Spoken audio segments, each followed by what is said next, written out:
Good morning. Today I will talk about the history and the origins of the proud Tatar people, most of whom now live in the Republic of Tatarstan, which is part of the Russian Federation and which has its own culture, language and traditions.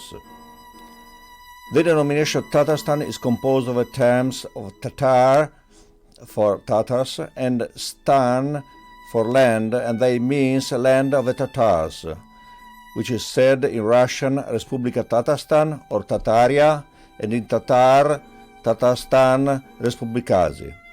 The Tatars were originally nomadic population of Central Asia and Mongolia, who were unified in the 13th century by the leader and ruler Genghis Khān.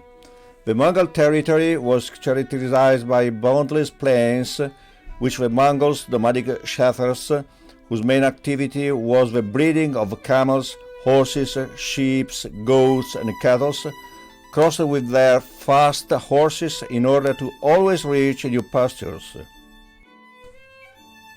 Temujin Borjigin, later named Genghis Khan, lived from 1162 to 1227 AD, and the title Khan, which means lord, leader, was attributed to the rulers of the lordships called khanates. Genghis Khan, after having unified the Mongol tribes, founding the Mongol Empire, with the capital Karakorum, led him to conquer most of Central Asia, China, Russia, Persia, the Middle East and part of Europe East, giving life, even if for a short time, to the largest terrestrial empire in human history, with 33 million square kilometers. The power of the Mongol leader extended from the Great Wall of China to the Tarbagatai Mountains in Kazakhstan, and from the Gobi Desert to the offshoots of Siberia. About 32 peoples bowed before him, and he divided them into three great groups, of the center, of the right hand and of the left hand, in the same ordering as the troops supplied by them would assume. In the spring of 1211, Genghis gathered his entire army, about 200,000 warriors, crossed the Gobi Desert and reached the border of the Chinese Empire. After numerous defeats, Chinese Emperor Xuanzong, of the Jin dynasty, was forced to negotiate peace with Genghis, which cost him all the imperial treasury and thousands of captives. Genghis Khan nevertheless attacked Beijing and destroyed it. It was the summer of 1215. In 1218 he annexed the kingdom of the Kara Kitai, or Cathay, as vast as Mongolia itself. And in 1220 he conquered Persia. The Mongol Tatars occupied city after city and then Afghanistan, a mountain country inhabited by warlike and intractable peoples. The Tatars had therefore arrived everywhere, with the Golden Horde, and had numerous contacts with the Slavic world. In particular, they settled in today's Russia. When Genghis Khan died in 1227, due to a fall from his horse, the empire he established was divided among his sons. He left behind an empire that stretched from Siberia to Kashmir, Tibet, the Caspian Sea, the Sea of Japan. In 1236 Volga Bulgaria was conquered, and, in 1237, the subjugation of Russia began. The Tatar Mongols quickly gained control of the steppes, absorbing the local Turkic populations into their army. And in 1240 they captured and plundered Kiev, ending its prosperity. Soon all the Russian principalities were conquered, except Novgorod, which, ruled by Alexander Yaroslavich Nevsky, recognized the supremacy of the Khan. In 1241 two major armies under Batu, son of Genghis, and Subedai, who was the great strategist of Genghis, invaded Hungary, while a smaller army invaded Poland as a diversion to prevent aid from reaching the Hungarians from the north. The Golden Horde was born.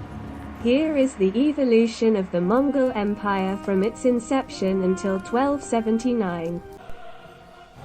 The Golden Horde was the denomination of the dynasty of Mongol origin, but founded on Turkish or Turkified majority populations, and its influence was established by Batu, grandson of Genghis Khān. Over a vast area of the southern Russia, from the Caucasus to the Middle Volga, and on the steppe of Asia, between Siberia, the Caspian and the Aral. The Golden Horde represented the reunification of the Blue Horde and the White Horde, the imperial khanates of the western and eastern territories respectively. Unified with the native Central Asian territories of the Mongols. In 1242, Batu established the Horde headquarters at Saraj on the Lower Volga.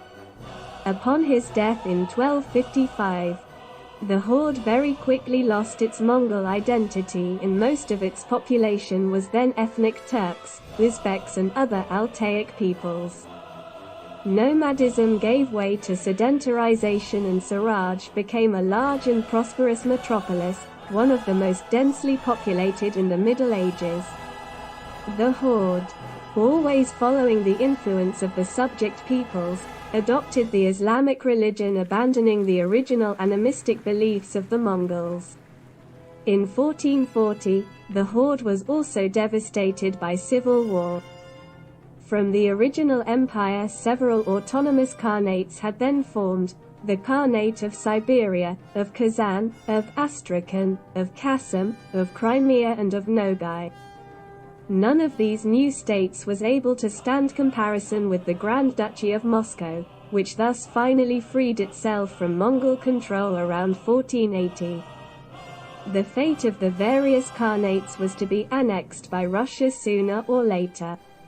Both Kazan and Astrakhan were conquered by Ivan IV, known as the Terrible, who, after these annexations, renamed his state Russia in 1550.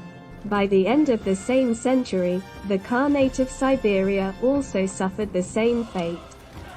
The Crimean Khanate, thanks to its alliance with the Ottoman Empire, was able to maintain its independence from Russia until the reign of Catherine II in the second half of the 18th century. And now the history of the Tatars. The Golden Horde Khanate fell apart and split into other khanates, including that of Kazan.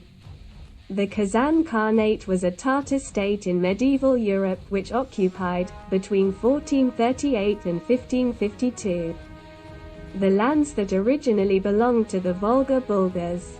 The Khanate included the current territories of Tatarstan, Morelia, Chuvassia, Mordovia, part of Udmurtia and Bashkiria. The Volga, the Kama and the Vyatka were the main rivers of the Khanate, which represented, moreover, the major communication routes. The Khanate simultaneously covered many Russian territories, and its capital was the city of Kazan. The majority of the population belonged to the Kazan Tatar ethnic group, Bulgarians of the Volga. Muslims from 922 AD who spoke Turkish, even if they were not always used to identifying themselves as Tatars. Most of the time they called themselves simple Muslims or Kazan people. Islam was the state religion. Russian sources indicate that at least 6 languages were used in the Khanate. The first and most widely used was undoubtedly the Tatar language, which included the central and western dialects of the Kazan Tatars. The writing of literary works in Tatar promoted the spread of this language in the state. The urban population of the Khanate made clay, wooden and metal tools, leather, armors, plows and jewels, and also traded with Central Asia, the Caucasus and Muscovy, Duchy of Moscow, especially in fine furs, honey and wax. In the 16th century, Russia became the Khanate's main economic partner. In general, the culture of the Kazan Khanate descended from that of the Volga Bulgars, while some cultural elements of the Golden Horde were present to a more limited extent. Much of the urban population was able to read and write. Large libraries were present in the mosques, and Kazan became, in the Middle Ages, one of the most important scientific and theological centers of the Muslim world. But in addition to Islamic literature, a secular one was produced. Throughout its history, the Khanate was repeatedly subjected to struggles for the throne. So much so that the Khans were replaced 19 times in 115 years. At the end, Kazan was placed under siege by the troops of Ivan IV Vasildovich called the Terrible, who, in August 1552, defeated the Tatar troops outside the city and, after 2 months of siege and the destruction of the walls of the citadel, the Russians entered the city on October 3, 1552. The defenders were executed and the population massacred. The reports of the historians of Kazan indicate the number of victims at 110,000 civilians and soldiers, and the Orthodox religion was imposed. Following the capture of Kazan and to commemorate this event, Ivan the Terrible, who was the first to assume the title of Tsar of all the Russias, had St. Basil's Cathedral built in Moscow. Precisely in this period the epic story of the indomitable last Tatar princess Syuyumbike was born. The Republic of Tatarstan, which is part of the Russian Federation, is located in the European part of Russia, about 800 kilometers east of Moscow, at the confluence of the Volga and Kama rivers, and has about 4 million inhabitants. Tatarstan is one of the most economically and industrially developed regions of Russia and is rich in natural resources, including oil. The flag of Tatarstan was introduced in 1991. Its coat of arms represents the winged white snow leopard. Its capital is Kazan, with 1.2 million inhabitants, and the term Kazan means boiler or cauldron in the Tatar and Turkic languages. And today, people get married under a cauldron-shaped building. And to safeguard the city there is Zalante, the fantastic creature of the Snake King, who lives on the mountain of the Kazanka River near its influx into the Volga River. A curiosity, in Tatarstan the 4 monotheistic religions coexist peacefully, and the Temple of all religions was built to certify this religious tolerance. Now let's watch a little video of Kazan. Well, since the beginning of the second millennium the city has been undergoing total renewal. The historic center, including the Kremlin, was rebuilt. Kazan celebrated its millennium in 2005. Since the foundation of the city, during the millennium celebrations, one of the largest mosques in Russia, the Kol Sharif, was completed. The painting depicting Our Lady of Kazan was returned to the city. The Millennium Bridge was inaugurated, and the Kazan subway went into operation. Today's Tatars are an ethnic group of Turkish origin. The term was first used to refer to those populations arriving from Siberia in Eastern Europe via the Mongol Empire in the 13th century. Later it was extended to all nomadic invaders of Asia, whether they be from the regions north of Mongolia or from the regions of Central Asia. Most Tatars live in the Tatarstan region of Russia.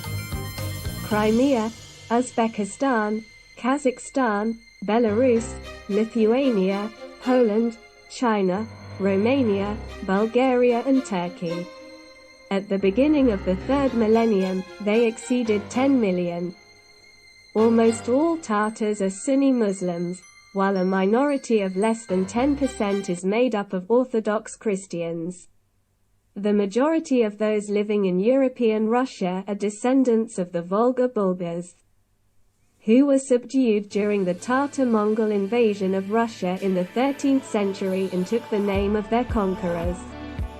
The Tatars of Siberia are the survivors of the Turco-Mongol population of the region east of the Urals, who then mixed with the Mongol peoples and with the peoples of Uralic origin.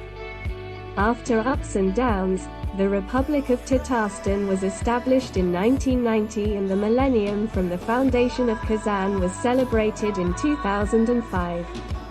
Today Tatarstan, where about 4 million people reside, is a constitutional democratic state associated with the Russian Federation and one of the most economically and industrially developed federal entities in Russia.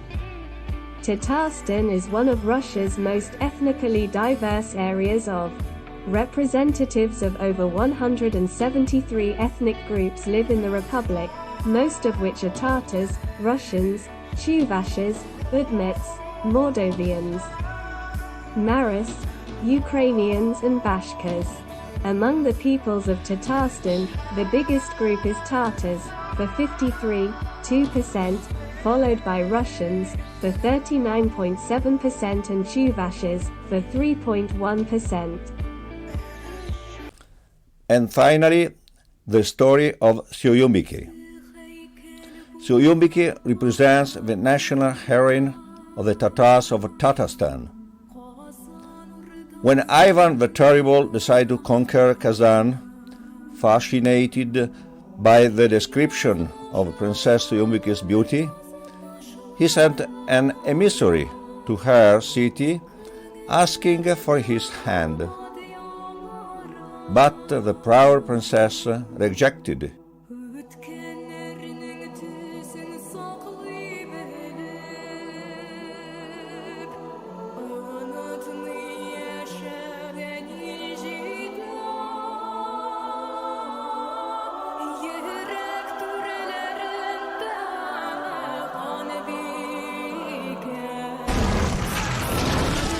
Thereupon, Ivan the Terrible, very angry, broke through the city walls and entered it with a huge army.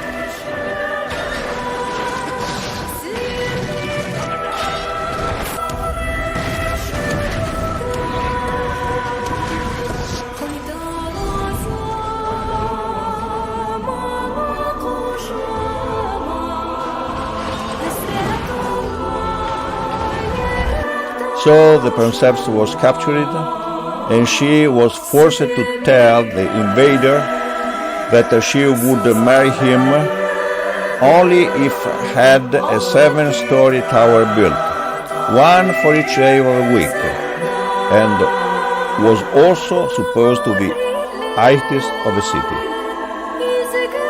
Ivan managed to have it built in just 7 days.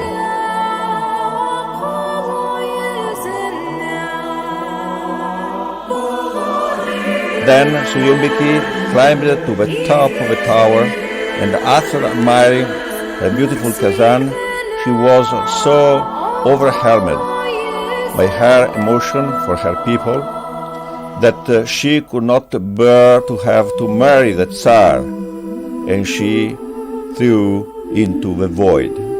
Thank you and goodbye, peace and happiness.